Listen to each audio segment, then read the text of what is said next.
الحمد لله نحمده ونستعينه ونستغفره ونؤمن به ونتوكل عليه ونعوذ بالله من شرور أنفسنا ومن سيئات أعمالنا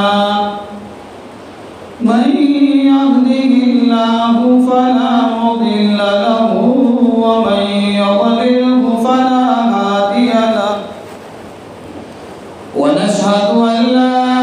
إله إلا الله وحده لا شريك له ونشهد أن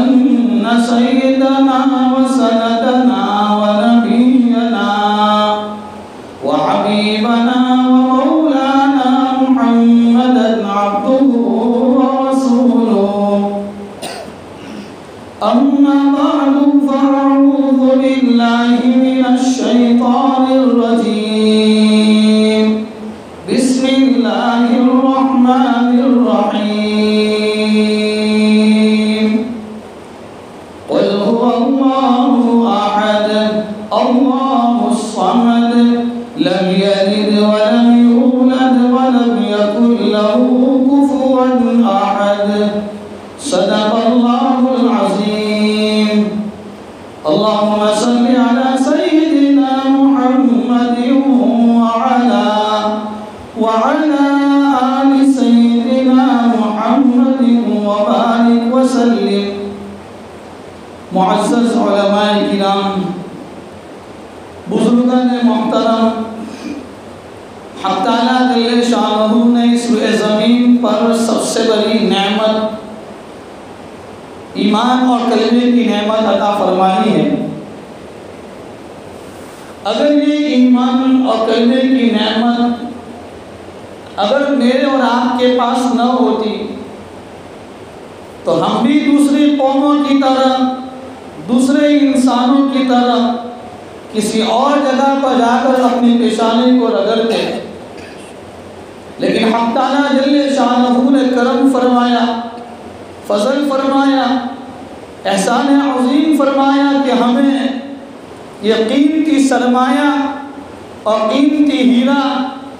اور اپنے خزانے سے قیمتی نعمت مجھے اور آپ کو عطا فرمائی۔ اس لیے اس جمعہ کے مختصر وقت میں اور اس موجودہ حالات میں جس چیز کی طرف ہماری توجہ کی ضرورت ہے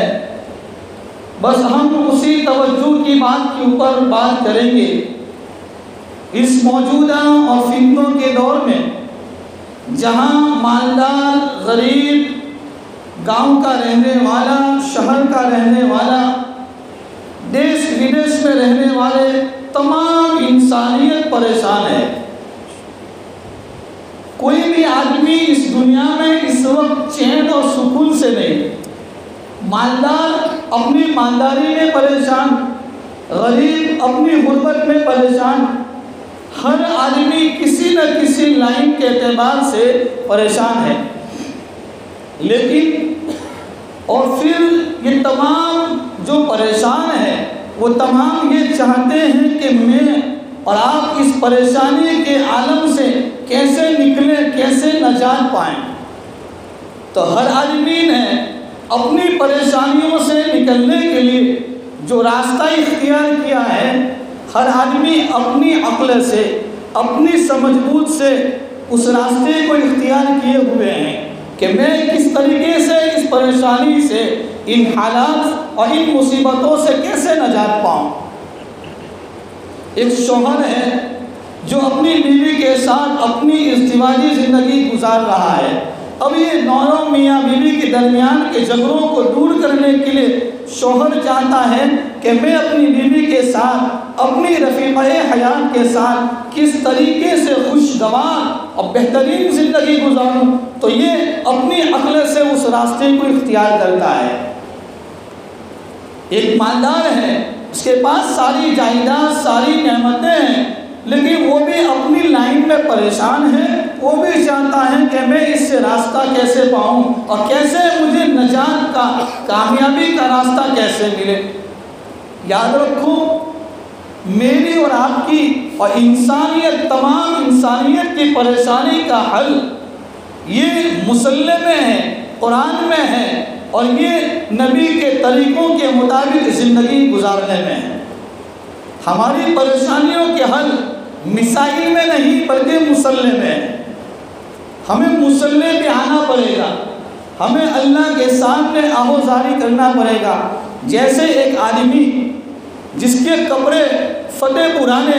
میلے کچیلے کپڑے، اور وہ پورے 8 گھنٹے 12 گھنٹے اپنی گیریج پر بیٹھتا ہے، دوسروں کی 2 ویلر کو اور دوسروں کی 3 ویلر کو جب وہ بناتا ہے، اس کے سامنے ایک اپ ٹو ڈیٹ آدمی، ایک بڑی ڈگری رکھنے والا آدمی جب اس کے پاس جاتا ہے اور وہ یوں کہتا ہے کہ نہیں، میری گاڑی میں یہ پرابلم نہیں ہے، میری گاڑی میں یہ پرابلم ہے، لیکن جب وہ جس کے پھٹے پرانے کپڑے، جس کی حالت بہت خراب، جس کی لوگوں کے دلوں میں اتنی وقعت، اتنی عظمت، اتنی اہمیت نہیں ہوتی، لیکن ہمیں اس کی بات کو ماننا پڑے گا، ہمیں جو فال اپنی گاڑی میں بتائے گا ہمیں اس کے مطابق کام کرنا پڑے گا۔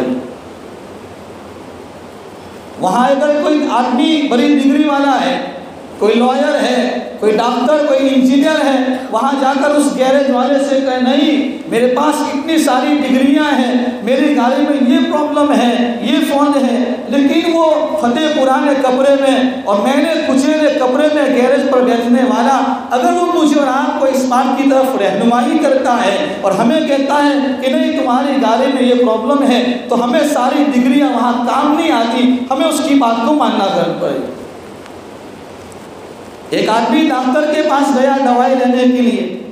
ڈاکٹر نے کہا یہ سفید گولی ہے، آپ کو صبح میں پینا پڑے گا، یہ لال کلر کی گولی ہے، آپ کو شام میں پینا پڑے گا۔ وہاں اگر ایک پڑھا لکھا آدمی چلا جائے اور اس کے پاس بہت ساری ڈگریاں ہیں، وہ جا کر کہے نہیں، میں تو یہ لال والی گولی ہے دوسرے وقت میں پیوں گا، تو اس کی بیماری دور نہیں ہوگی۔ ظاہری بات ہے، جو آدمی جس چیز کا علم رکھتا ہے، جو آدمی جس چیز کی جانکاری رکھتا ہے، جو آدمی جس چیز کا نالج رکھتا ہے، ہم دنیا کی لائن میں اسی آدمی کے پاس جاتے ہیں، تو پھر یہ ایمان ہونے کے بعد ہماری زندگیوں میں پریشانی، عقیدے ہونے کے بعد ہماری زندگیوں میں خرابیاں، ہماری زندگی ایک دوبر، ہماری زندگی ایک بے رخی اور ایک فیکی زندگی گزار رہے ہیں، تو ہمیں اپنی زندگیوں میں یہ مزہ کب آئے گا، ہمیں اپنی زندگیوں میں سکون اور راحت کہاں ملے گی؟ تو ہمیں جانا پڑے گا علماء کے پاس، ہمیں جانا پڑے گا قرآن کے پاس، ہمیں جانا پڑے گا احادیث مبارکہ کے پاس جو ہماری رہنمائی کرے گی۔ اس لیے ایمان اور کلمہ جو دیا ہے، آج کی اس موجودہ دور میں اور دنیا کے ان حالات میں ہمیں جس چیز کی طرف توجہ کرنے کی ضرورت ہے وہ میرا اور آپ کا عقیدہ ہے۔ دنیا کے جتنے مذاہب ہیں، ان تمام ادیان، تمام مذاہب میں اسلام ایک ایسا پاکیزہ، ایک ایسا مقدس، ایک ایسا ٹھوس، ایک ایسا مضبوط، کامل اور مکمل مذہب ہے جو اپنے ایمان والے کی ہر موڑ پر رہنمائی کرتا ہے۔ لیکن ہماری کمزوری اور ہماری کاہلی اور ہماری سستی ہے کہ ہمیں وہ رہنمائی ہمیں معلوم نہیں ہوتی۔ تو عقیدہ ہے کہ آدمی اللہ کی ذات کو، اللہ کو اپنی ذات میں، اپنی صفات میں اکیلا یکتا جانے۔ دنیا کے حالات کتنے بھی سنگین ہو جائے، دنیا کے حالات کتنے بھی خطرناک ہو جائے، لیکن آدمی اندر دل سے، اس کے قلب سے اور اس کی گہرائی سے اس بات کو تسلیم کرے، اس بات کا اقرار کرے کہ میرے اور آپ کے رب کی اجازت کے بغیر اور اس کے حکم کے بغیر ایک درخت کا پتا ہل نہیں سکتا ہے۔ تو پھر دنیا میں جو اتنے سارے واقعات اور ساری چیزیں ہو رہی ہیں، کیا میرے اور آپ کے رب کے علم سے باہر ہے؟ نہیں، وہ مصرف الاحوال ہے، وہ احوال کو بدلتا ہے، وہ قوموں پر چراغ اترا اڑاتا ہے۔ جیسے ایک پتنگ چلانے والا آدمی ایک لڑکا جب وہ پتنگ آگے اوپر جاتی ہے اس کے ہاتھ میں رسی ہوتی ہے، میرا رب بھی چاہتا ہے کہ میرے بندے میری نعمتیں کھا کھا کر اور میری زمین پر میری نعمتیں استعمال کرتے کرتے میری ناشکری پہ آ گئے ہیں، کہیں دور چلے گئے ہیں، چلو میں اپنے بندوں کی رسی کو تھوڑا ہلاؤں تاکہ یہ بندے پھر سے میری طرف متوجہ ہو جائے، تاکہ پھر سے وہ اپنے عقیدوں کو مضبوط کر لے۔ ورنہ یاد رکھو، ایک آدمی وہ جو پوری زندگی توحید پر، عقیدے پر مضبوط رہ کر اپنی زندگی کو گزارتا ہے، اس کے دل و جان سے وہ اللہ کو ایک جانتا ہے، اللہ کے نبی کو آخری نبی جانتا ہے، قرآن کو اللہ کی کتاب جانتا ہے، اس کی ساری، اسی لیے ہمارے مدرسوں کے اندر، ہمارے مکتب کے اندر جب ہماری معصوم اور چھوٹی سی اولاد، جب ہم اس کو مدرسے میں پڑھنے کے لیے بھیجتے ہیں تو ہمارے مدرسے کے اساتذہ ان بچوں کو، ان معصوم نونہالوں کو سب سے پہلے جو چیز سکھاتے ہیں وہ ایمان مجمل اور ایمان مفصل سکھاتے ہیں، تاکہ یہ بچہ 3 گھنٹے مدرسے میں پڑھنے کے بعد چاہے وہ یونیورسٹی میں جائے، چاہے وہ کالج میں جائے، چاہے وہ پرائمری میں جائے، کسی بھی اور جگہ پر چلے جائے، لیکن صبح کے اندر صبح بیدار ہوتے ہوئے اساتذہ نے ان کو توحید اور عقیدے کا ایک مضبوط ٹھوس اور مضبوط اس کو پلایا ہے، اور پھر اس کی وجہ سے وہ دنیا کے کسی بھی کونے میں جائے گا انشاءاللہ وہ اپنے عقیدوں کی حفاظت کے ساتھ رہے گا، وہ اپنے ایمان کی حفاظت کے ساتھ رہے گا۔ ایک آدمی وہ ہے جو نماز پہلی صف میں پڑھتا ہے، قرآن کی تلاوت کرتا ہے، ذکر و اذکار کرتا ہے، تسبیحات کا اہتمام ہے، سب کچھ ہے، لیکن دلوں کی گہرائی میں اپنے قلب کی دنیا میں اگر عقیدے کے اندر کمزور ہے، عقیدے پھسپھسے ہیں، تو پھر وہ جائے گا جہنم میں، اس کو جنت میں جانے کا کوئی سرکار نہیں۔ اس لیے کہ آدمی جتنے بھی اعمال کرتا ہے، جتنی چیزیں کرتا ہے، اس کو اپنے عقیدے کی پختگی کے ساتھ ہوتا ہے۔ اسی لیے آدمی کو اپنے قلب کے اندر، اپنے دلوں کے اندر عقیدوں کو مضبوط کرنے کی اور عقیدوں کی طرف توجہ کرنے کی ضرورت ہے۔ عقیدہ، مانیتا، برسوں سے ایک چیز ہمارے سماج اور ہمارے معاشرے میں کہ ایک نمازی آدمی، قرآن کی تلاوت کرنے والا آدمی، وہ بھی چاہتا ہے کہ میرا عقیدہ مضبوط ہو، لیکن ہم نے اپنے عقیدوں پر محنت نہیں کی، اپنے اس توحید پر محنت نہیں کی، تو آدمی گھر سے نکلتا ہے کسی اور جگہ جانے کے لیے، راستے میں بلی آ گئی، وہاں سے اپنے آپ کو واپس موڑ لیا، گھر کی طرف چلا گیا، گھر والوں نے پوچھا کیوں آ گئے؟ آپ تو جا رہے تھے کسی اور جگہ، تو وہ راستے میں بلی آ گئی۔ ارے بھائی، بلی وہ اللہ کی مخلوق ہے، میں اور آپ ایک اللہ کی مخلوق ہے، اللہ کے بس میں ہے، ساری چیزیں اللہ کے حکم کے تابع ہیں، وہ بلی میرا اور آپ کا کوئی نقصان نہیں کر سکتی، کوئی ہمیں نفع نہیں پہنچا سکتی۔ اندر سے ایمان اور توحید اور عقیدہ کمزور ہوگا اور اسی حال میں زندگی گزارتے چلے جائیں گے، کل قیامت کے دن اللہ کے سامنے حضوری پیش ہوگی، ہم کیا جواب دیں گے؟ ظاہر میں لگتے تھے بڑے نمازی ہیں، ظاہر میں لگتے تھے بڑے سنت لباس کے ساتھ زندگی گزار رہے ہیں، لیکن اندر میں سے عقیدہ فقوسلہ ہے، اندر میں سے عقیدہ یہ کمزور ہے۔ اسی لیے آدمی مکان بناتا ہے تو پہلی اینٹ اگر تیزی ہو اور کمزوری اینٹ کو رکھ دے تو وہ دیوار بھی کمزور ہوگی۔ اسی طرح آدمی چاہے کتنی بھی ایمانی ماحول میں رہ کر کتنی بھی عبادتیں کر لے، لیکن اندر سے عقیدہ ہی کمزور ہے تو ساری عبادتیں رائے گا اور بیکار ہو جائے گی۔ آج ہمارے پاس عقیدہ اور ہمارے پاس توحید ہمارے پاس اتنی کمزور ہے کہ ہمارے اندر سے ہمارا ایمان، اندر سے ہمارا کلمہ، اندر سے ہمارا عقیدہ اس بات کے اوپر ہمیں جھنجھوڑ ڈالی ہے کہ ہم اپنے گھروں کو چھوڑ کر فجر کی نماز میں مسجد میں حاضر دیں۔ اگر ہمارا ایمان اتنا کمزور کہ ہمیں اپنے گھر سے نکل کر مسجد میں نہیں لاتا تو کیا یہ ایمان، یہ کمزور ایمان ہمیں کہاں لے جائے گا؟ ہم تو صرف ایمان کے دھوکے میں ہیں، ہم صرف ایمان کے دعوے دار ہو کر ایمانی دھوکے میں ہیں، عبادتوں کے نشے میں ہیں، ہم ظاہر میں لگتے ہیں بڑے عبادت گزار ہیں، ظاہر میں لگتے ہیں بڑے ہم تہجد گزار ہیں، ظاہر میں لگتے ہیں بڑے ہم تو دین کے دعویدار ہیں، لیکن میرا اور آپ کا کوئی امتحان کیوں لے؟ میں ہی خود اپنے قلب کا امتحان لوں، میں ہی اپنی ایمانی زندگی کا امتحان لوں، ہم سب اپنے گریبان میں جھانکیں کہ کیا یہ بات صحیح ہے کہ غلط ہے، میری زندگی کس رخ پر گزر رہی ہے۔ صحابہ کا ایمان کیسا مضبوط تھا، ان کا عقیدہ کیسا مضبوط تھا۔ روایات میں آتا ہے، حضرت عقبہ بن نافع رضی اللہ تعالیٰ عنہ کے بارے میں آتا ہے کہ جب وہ افریقہ کے جنگل میں تشریف لے گئے اور جنگل میں جا کر یہ آواز لگائی، اے جنگل کے درندوں، اے جنگل کے سانپوں اور بچھوؤں، اے جنگل کے جانوروں، یہاں مسلمان قیام کرنے والے ہیں، یہاں نبی کے صحابہ آنے والے ہیں، تم یہاں سے جنگل کو خالی کر دو، ہم اللہ کے دین کی دعوت لے کر آئے ہیں، ہم توحید کی دعوت لے کر آئے ہیں، ہم عقیدوں کی پختگی کی محنت لے کر آئے ہیں، آپ یہاں سے خالی ہو جائیے۔ اگر آپ نے اس جنگل کو خالی نہیں کیا، اگر آپ یہاں سے نہیں گئے، ہم آپ کو قتل کر دیں گے۔ روایات میں لکھا ہے کہ جنگل کے جانور اور وہاں کے درندے سب اپنے بچوں کو لے کر، اپنی فیملی کو لے کر تھوڑی دیر کے اندر اس جنگل کو خالی کر دیا۔ کیسا ایمان تھا، کیسا عقیدہ تھا، کیسی ایمانی پاور تھا، کیسی محنت کی تھی۔ وہی محنت ہمارے پاس ہے، وہی عقیدہ ہمارے پاس ہے، وہی ایمان ہمارے پاس ہے۔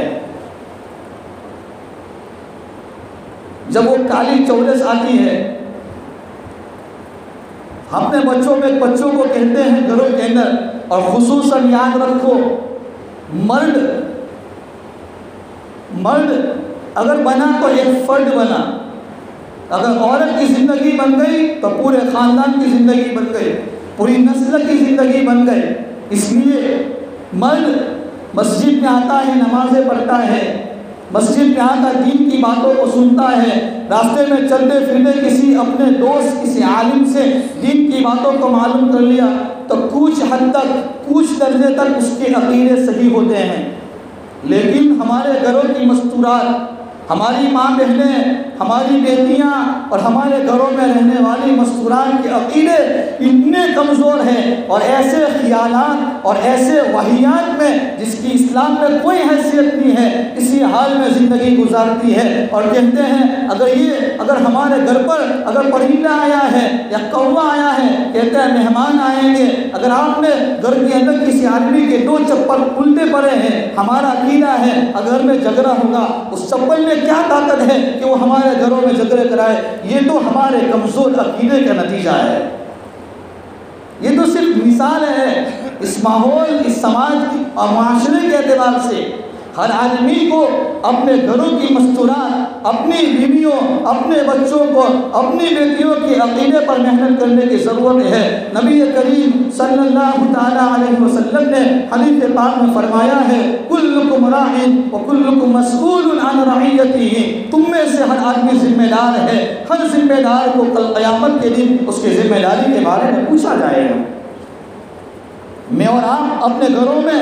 اپنے بچوں کے لیے اور اپنی بیوی بچوں کے لیے سب کچھ لاتے ہیں اور سب چیزیں محنت کرتے ہیں، بہترین سے بہترین کھلاتے ہیں، بہترین سے بہترین کپڑے پہناتے ہیں، پہناؤ کھلاؤ، کوئی منع نہیں کرتا، لیکن اس کے عقیدے کی پختگی، اس کے ایمان کی پختگی، اس کے عقیدے کی مضبوطی کا کرنا یہ میرے آپ کے اوپر فریضہ ہے، یہ ذمہ داری ہے کہ جہاں میں اور آپ مسجد میں آ کر نمازوں کا اہتمام کرتے ہیں، کسی عالم کی مجلس میں جا کر دین کی باتوں کو سنتے ہیں، تو پھر ہماری رفیقہ حیات اور ہماری بیوی جس نے اپنی پوری زندگی ہمارے ساتھ لگایا ہے، تو اس کے ایمان کی، اس کے عقیدے کی نگرانی کرنا یہ میرا اور آپ کا فریضہ ہے۔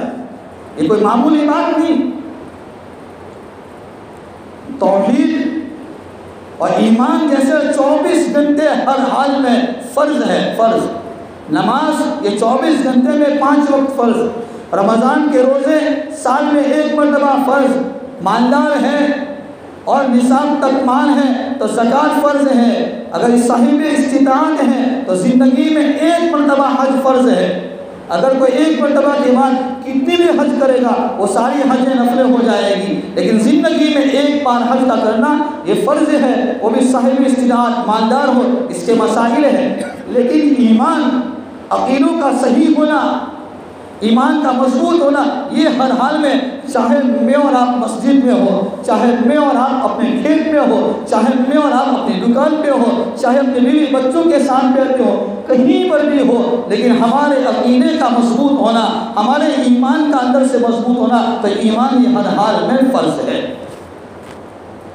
تو ان ماحول کے اندر کہہ رہا تھا جو یہ حالات ہیں، ان حالات میں گویا کہ ہمارے عقیدے اتنے کمزور ہو گئے کہ اللہ کی ربوبیت اور اللہ کی وحدانیت، اللہ کی قدرت اور اللہ کی طاقت کو میں نے اور آپ نے اپنی طاقت پر قیاس کر لیا کہ ہم کمزور ہیں، گویا کہ اللہ کی طاقت بھی کمزور ہے۔ نہیں،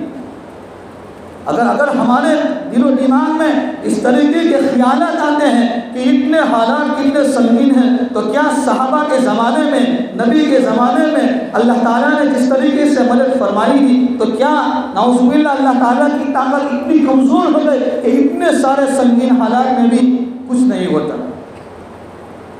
اللہ کی قدرت وہی ہے، اللہ کی طاقت وہی ہے، ہمیں دل سے ماننا پڑے گا۔ اگر ہمارے دلوں میں اس طریقے کے خیالات آئیں گے تو پھر ہمیں اپنے ایمان کی خیر منانا پڑے گا۔ یہ تو ہماری کمزوری ہے، ہماری غفلت ہے کہ ہم نے اللہ کی قدرت کو نہیں جانا، ہم نے اللہ کی طاقت کو نہیں پہچانا، ورنہ اللہ وہ قدرت کا مالک ہے، وہ تنہا ہے۔ قل هو اللہ احد، کیا آپ کہہ دیجیے وہ اللہ اکیلا ہے، اس کا کوئی نہیں۔ اللہ الصمد، اللہ بے نیاز ہے۔ آدمی اخبار پڑھتا ہے تو اخبار والوں کی طاقت کا مقابلہ اور اس کا اندازہ اس کو ہوتا ہے۔ دنیا کی کسی ڈگری والے کی چیزیں پڑھے گا تو اس کی طاقت کا اندازہ ہوگا۔ اگر ہم قرآن پڑھیں گے، صبح میں اٹھ کر قرآن کی تلاوت کریں گے، تو قرآن کی سب سے پہلی آیت کریمہ قرآن کے پڑھنے والے کو کہتی ہے کہ ذالک الکتاب لا ریب فیہ، میں تو ایک ایسی کتاب ہوں جس میں ذرہ برابر کوئی شک نہیں ہے، ذرہ برابر کوئی شک نہیں۔ تو پڑھتا جا، اپنی زندگی کو بہترین سے بہترین بناتا جا۔ اس لیے ان ماحول میں، ان موجودہ دور میں اپنے ایمان کو مضبوط کرنے کی، اپنے عقیدوں کو مضبوط کرنے کی ضرورت ہے، ورنہ اگر اسی حال میں اور ایمان دھوکے میں رہ کر زندگی گزاریں گے، کل قیامت کے دن اللہ کے نبی صلی اللہ تعالیٰ علیہ وسلم نے قیامت کے بارے میں فرمایا ہے کہ ابن آدم یوم القیامت من عند ربی، 5 چیزوں کے بارے میں سوال ہوگا، مالدار ہو، غریب ہو، کوئی بھی ہو، حتی یسأل عن 5، یہاں تک کہ 5 چیزوں کے بارے میں جب تک اس سوال کا جواب نہیں دے گا، انسان کے قدم نہیں ہٹیں گے۔ حتی یسأل عن 5، فرمایا پہلا عن عمرہ فیما افنا، اللہ پوچھیں گے میرے بندے میں نے تجھے عمر دی، 50 سال 60 سال کہاں کھپایا ہے، ان عمر کو، ان زندگی کو کہاں کھپایا ہے؟ اس لیے اپنی زندگی کو غنیمت جان کر اللہ کی طرف متوجہ ہو کر اپنے انفرادی اجتماعی طور پر تمام گناہوں سے توبہ کرتے ہوئے اللہ کی طرف بڑھنے کی ضرورت ہے، اپنے ایمان کو بنانے کی ضرورت ہے۔ اللہ جل شانہ سب سے پہلے مجھے، ہم تمام کو ان باتوں پر عمل کرنے کی توفیق عطا فرمائے۔ اللہ ہمارے ایمان کی حفاظت فرمائے، ہمیں ایمان محنت کرنے کی توفیق کامل عطا فرمائے، آمین۔ اور ایک اعلان یہ ہے کہ دارالعلوم جامعہ فیضان القرآن احمد آباد، وہاں کے اساتذہ آپ کی خدمت میں چندے کے سلسلے میں تشریف لائے ہیں۔ تمام حضرات سے مؤدبانہ عاجزانہ درخواست ہے، اپنے زکوٰۃ، للہ، صدقہ، فطرہ، تمام چیزیں دے کر مدرسے کا بہت تعاون فرمائیں، اللہ سمجھنے کی توفیق عطا فرمائے۔ وآخر دعوانا ان الحمد للہ رب العالمین۔